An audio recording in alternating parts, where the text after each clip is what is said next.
Sue Everett, originally UK-born, is presently living in Spain.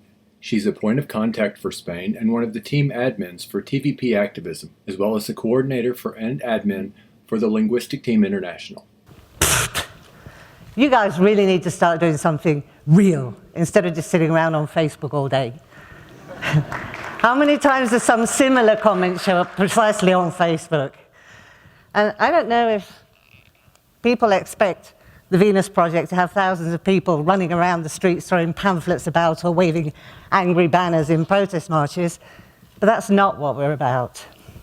And as it happens, there are a lot of people who are actually doing real stuff out there.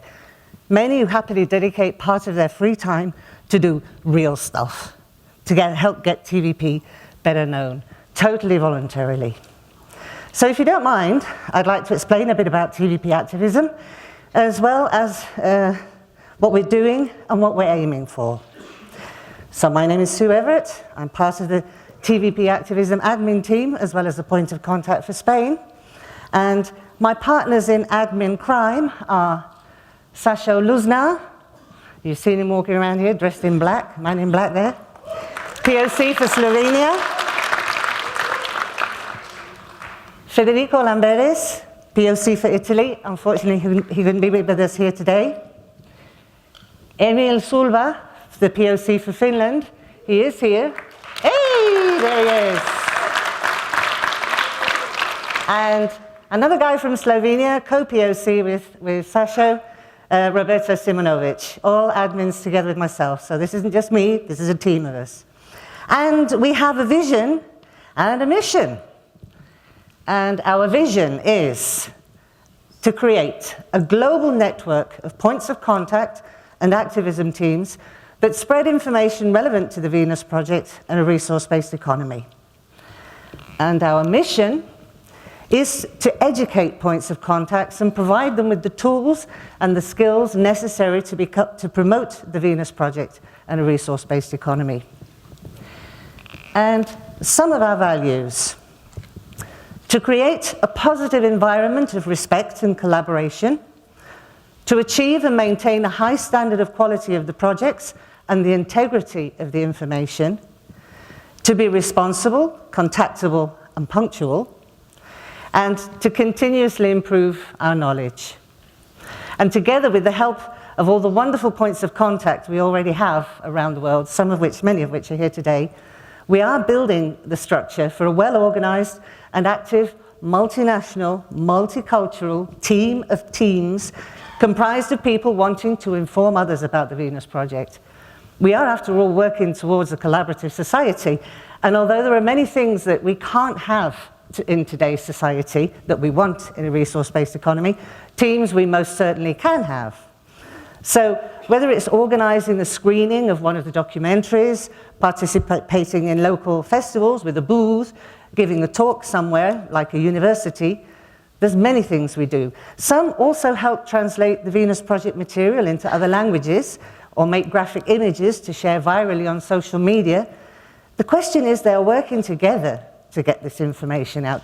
And there is the word, together, and another word, teams.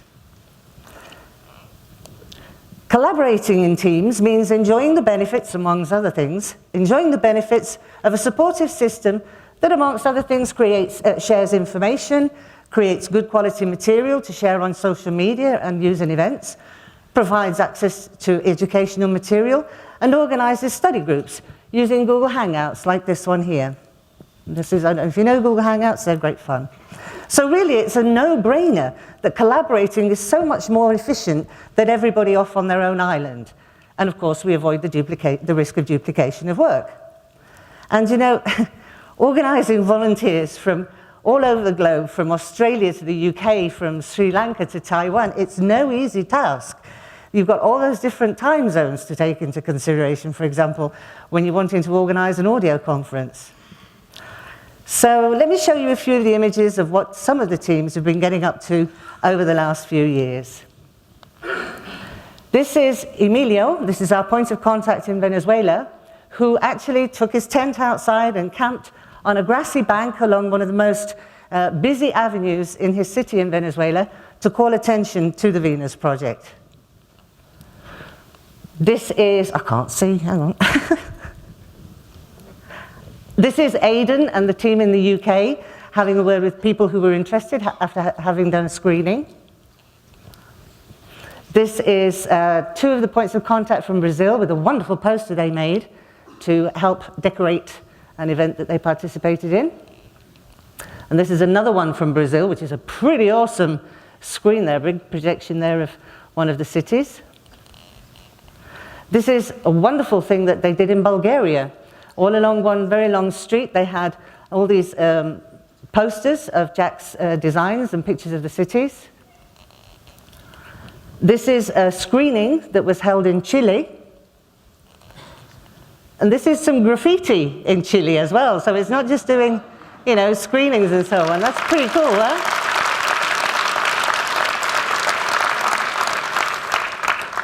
And this is a school in Armenia where our point of contact, who's a young guy, he got his teachers and fellow students along to watch Paradise or Oblivion in those days it was.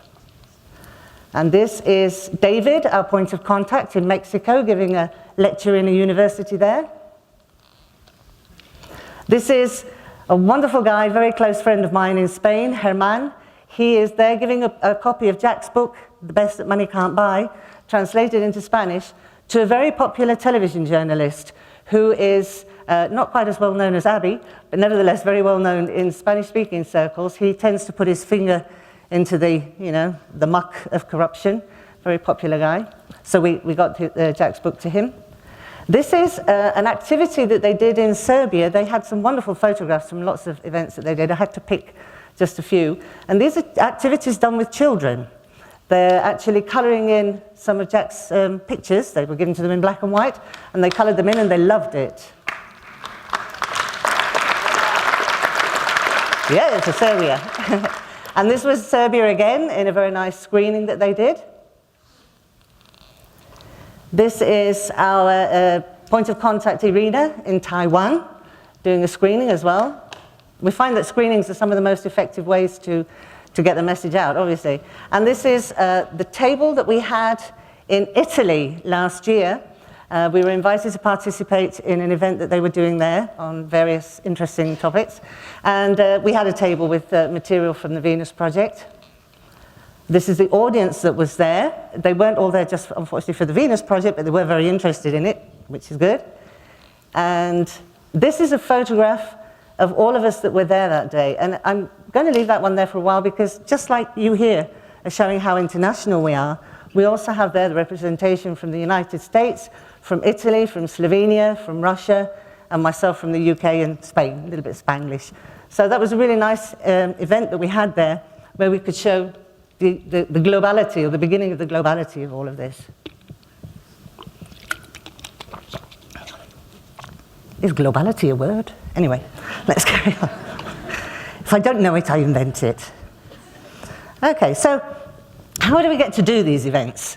Well, certainly not by sitting on Facebook all day. You know, these events come together from collaborating, getting together online and offline, planning and preparing, and teamwork. And how do we get to have teams? First of all, we have a point of contact, or a POC, who can build a team, get the word out there that they are out there and looking for like-minded people to get shit done.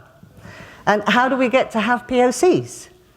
By interviewing people who are interested in taking on the responsibility of the role, and then introducing them into an orientation process to prepare them as much as possible for what they will be doing. Once they become a POC and begin getting the word out that they are there and wanting to build a team, the education doesn't stop there. We continue holding study groups with the goal of making sure we are all on the same page when talking about the aims and the proposals of the organisation we volunteer for.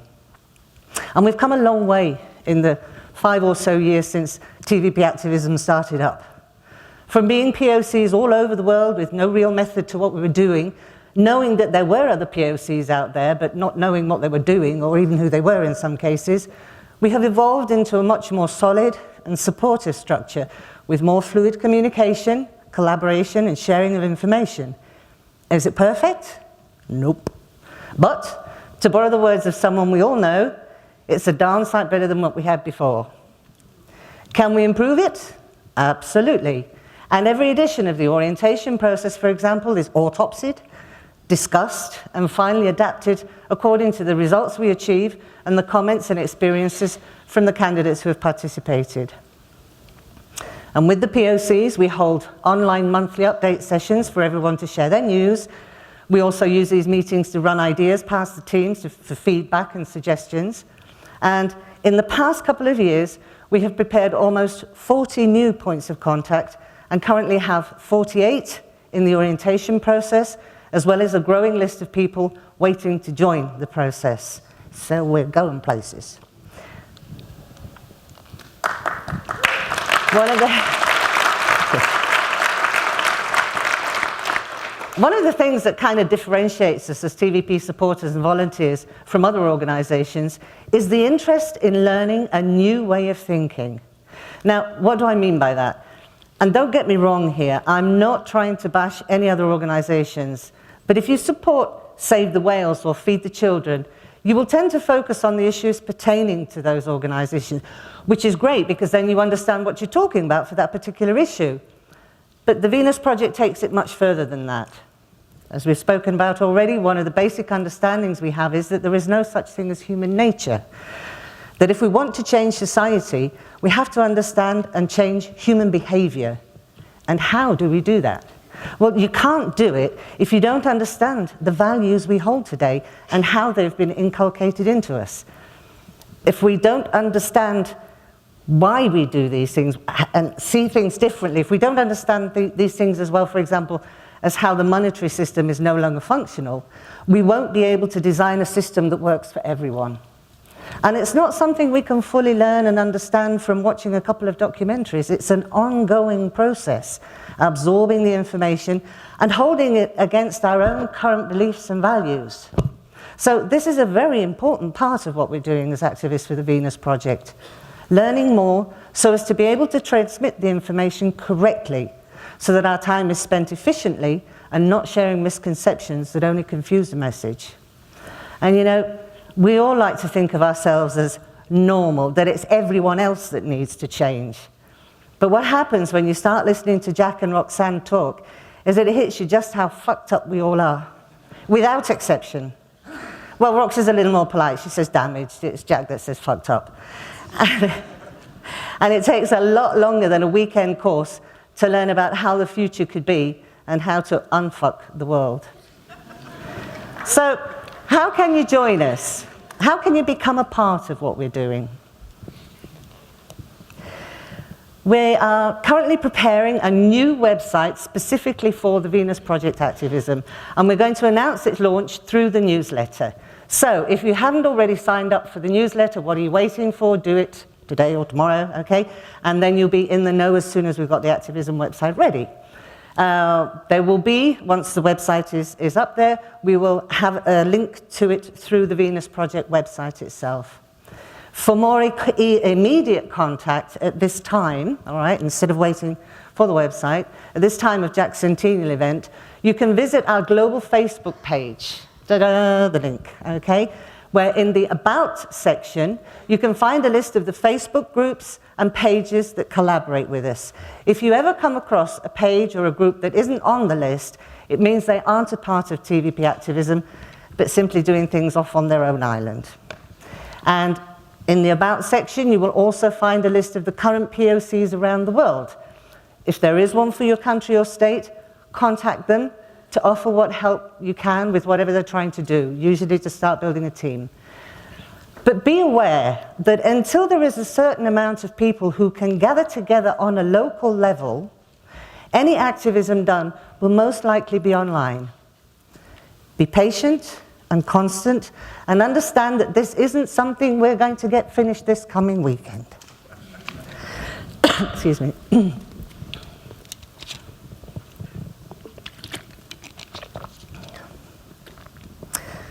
What the Venus Project needs from us now is to spread awareness about this direction. And we need people with stickability, who keep on even when things are difficult. We don't need what I call the fireworks, people who zoom in with bright, sparkly energy and they last for a brief time before they fizzle out, and they leave nothing but a faint smell of gunpowder. Take the time to find out what is going on and what is needed, and then you'll see better where you can help. It's very important that we work together on this. If we don't do this in an organized fashion, we'll have total chaos, and all the well-structured work we've achieved so far, and that we are aiming to build still, will be lost.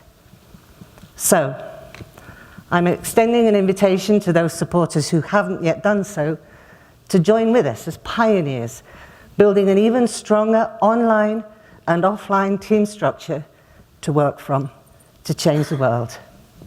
Thank you.